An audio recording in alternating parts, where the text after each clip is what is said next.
blind man walks into a restaurant and finds a place to sit down. A waiter, who is also the owner, walks over to the blind man and hands him a menu.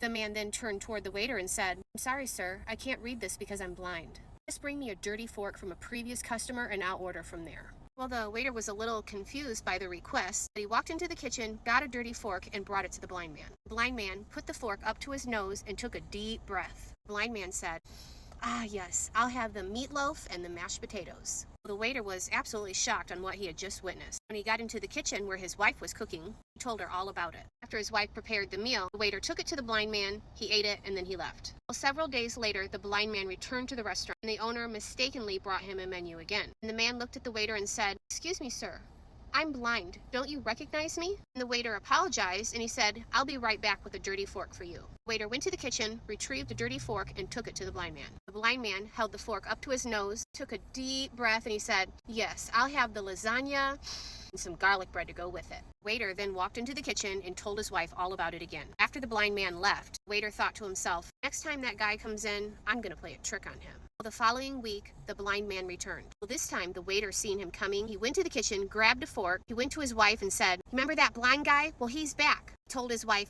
"Stick this down in your pants and rub it around. I'm going to give it to the blind man." His wife said, "What?" And the waiter said, "Just do it, hurry up." So the wife did what she was told. Well, as soon as the blind man sat down at a table, the waiter was ready and waiting. He said, "Good afternoon, sir. I remember you, and I'm ready this time." He then handed the blind man a fork. The blind man then held the fork up to his nose. He took a deep breath and he goes, "Oh my gosh, I didn't know Susan worked here."